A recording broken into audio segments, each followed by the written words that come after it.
Hey, BassGeek here, and today we're on South Holston Lake. And I'm trying to get a little bit of revenge over what happened the last time I was here. We caught a few, but I lost a couple of big ones. Well, this time, we're gonna make up for that.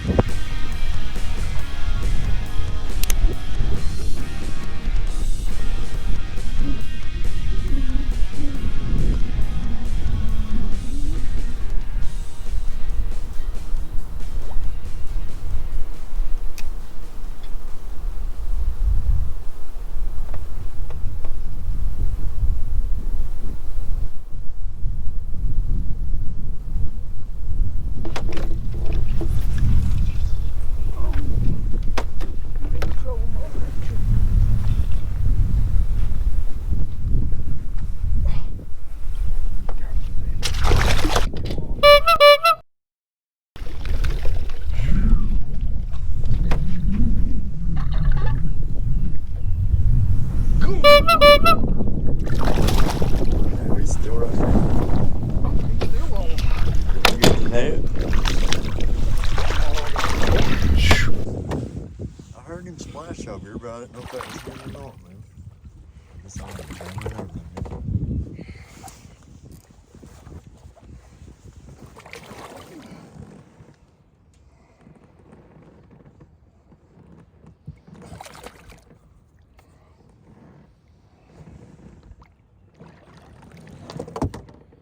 Oh.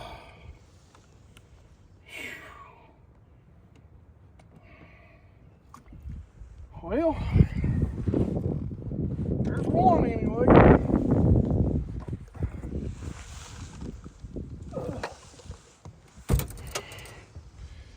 Caught him on a Ramsey. I put a little chartreuse on it. It's a little bit longer. He's probably 2 3/4. 2.9.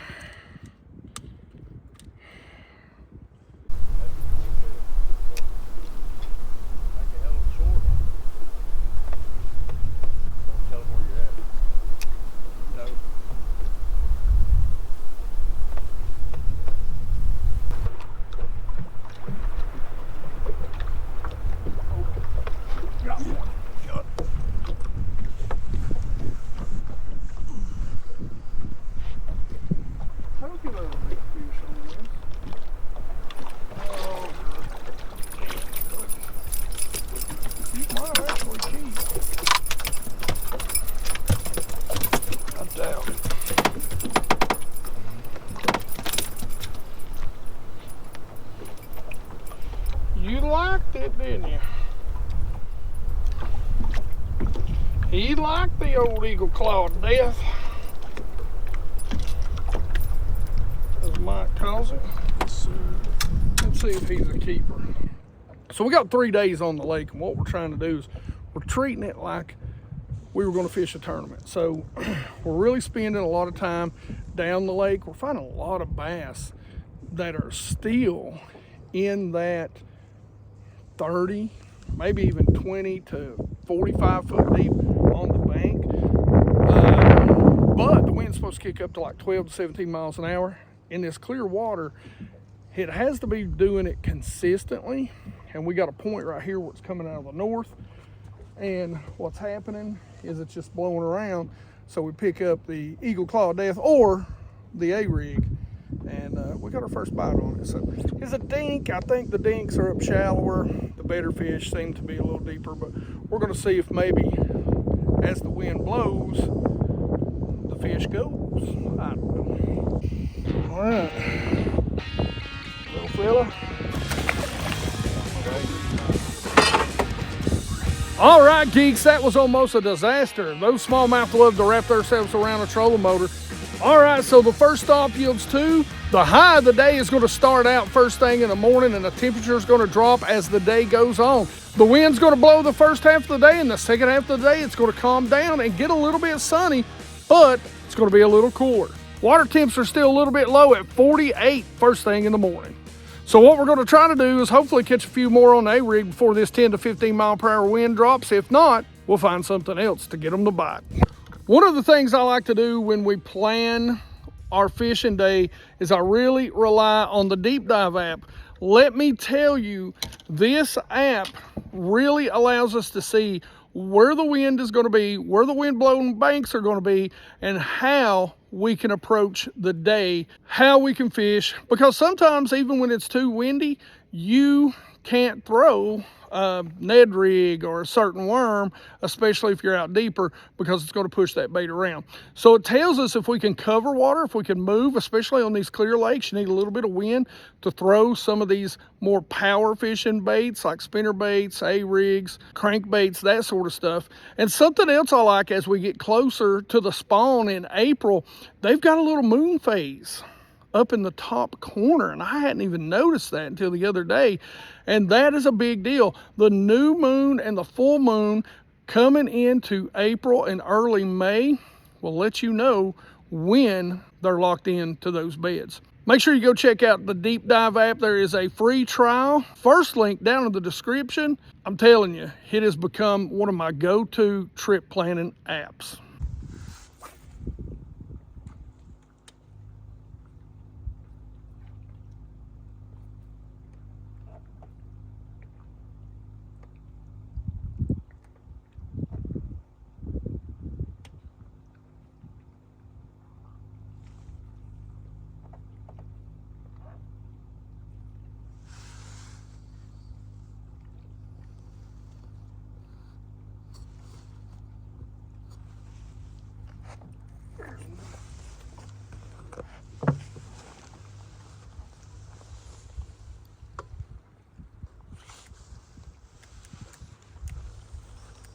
Larger mouth.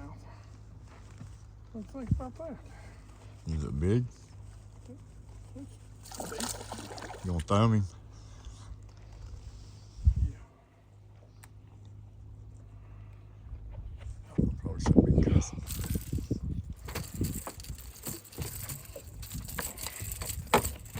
I have a cataract. Look how fat that thing is. I mean, he's a little old thing. But we just pulled up into another little pocket here, you know, running different areas, trying to figure out some things. Seen a bunch of shad in here. We know this is a highly pressured, but also a very producing, or this area has won a lot of tournaments, and there is a ton of shad concentrated in this one little pocket right here, and a ton of bass with the shad. So, all right. I mean, on the banks, out in the middle, I mean, it's everywhere. We caught that one on a jerk bait just now. We're gonna let him get back in there. Surprised to see a largemouth in here.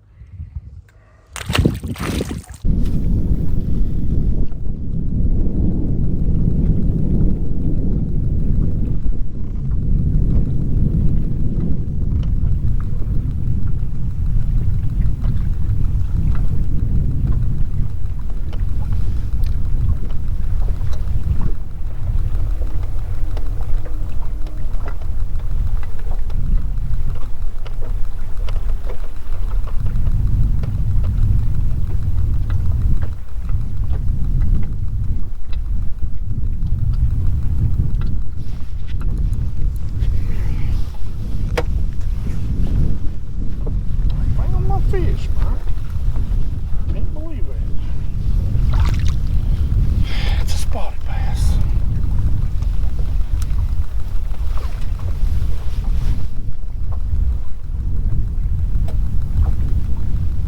Well, it ain't a zero.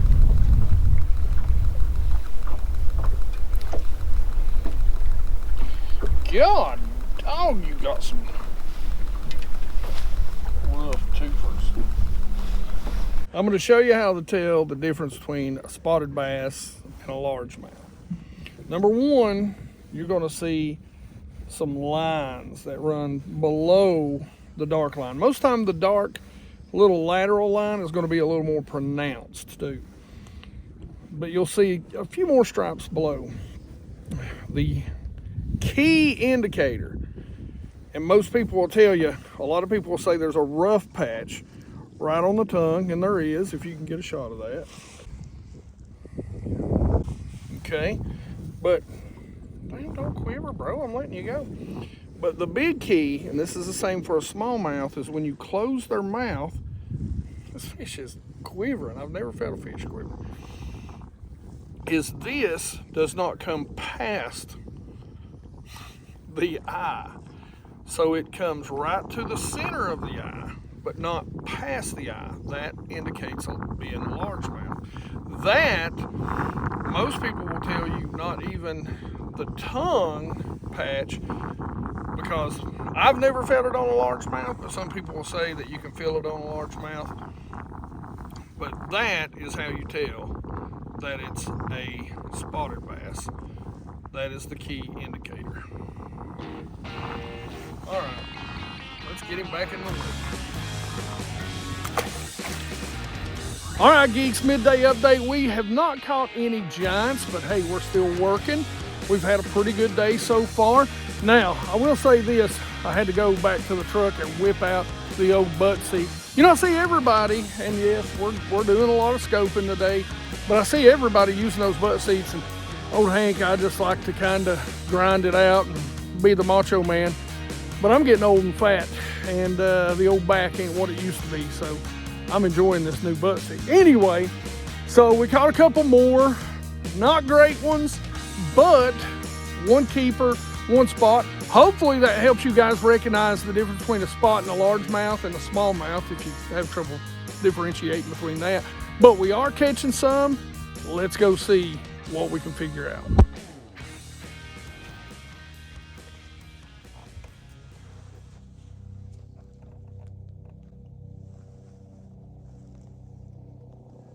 Yes, there's bass in it. We'll spend a few more minutes in here, and then we'll probably run.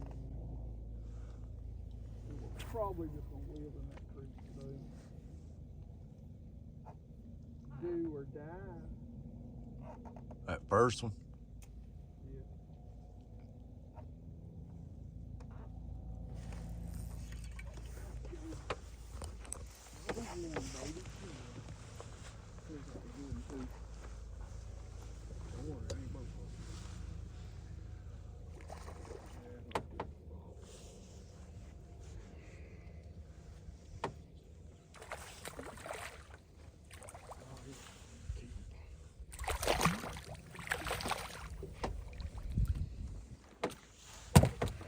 He's gonna be a line burner. Put me some eyeballs and some purple on there. Match the hatch. We're running from it. Let's go back over here. That ball shad is about 3-4 on it.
Yeah, he's better.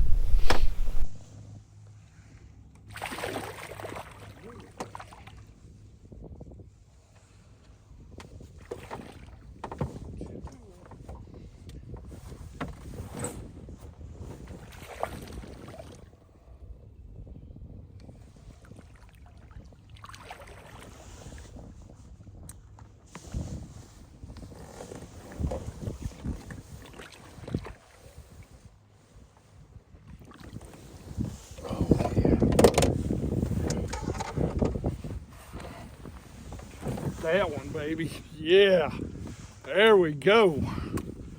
Just got to figure out what they're biting. Look at that. God, she's fat. Let's get her on the scale. I'm gonna jump in, turn it on myself.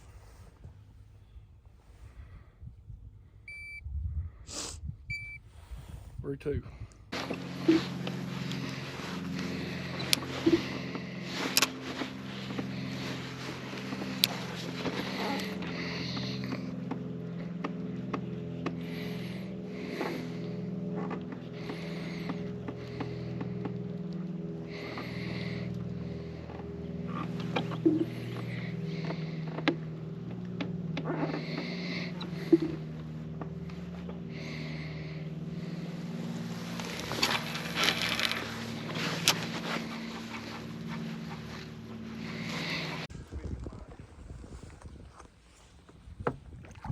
Oh my God.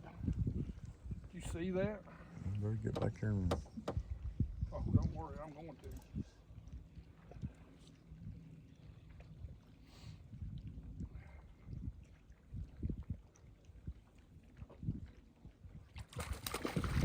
Gosh, did you see that fish?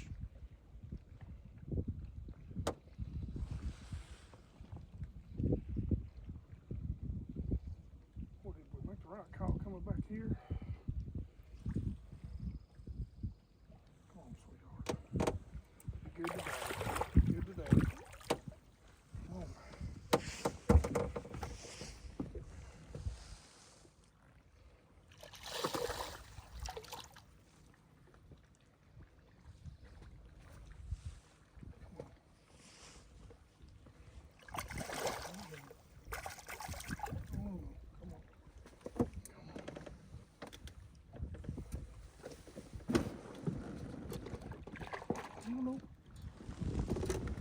Oh yeah! Look at that! Oh man! Oh, let's put that on the scale. 4 even. maybe it was my drink, Drew. All right, geeks, we had a really good day and we got a little bit of revenge on this lake, thank God. That big 4-pound smallmouth, what a beautiful fish. You know, we caught a couple others that were, you know, pretty good sized. And it was a great day. You know, definitely the minnow was the deal.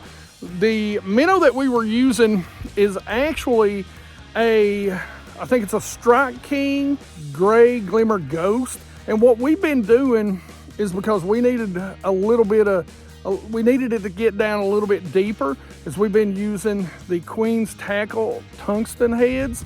And so we've been drawing eyes on them and taking a little bit of purple because there's a lot of alewives in this lake.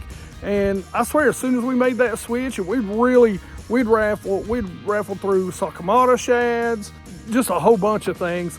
And they wanted the short, sweet, simple bait. They bit. So that was fun.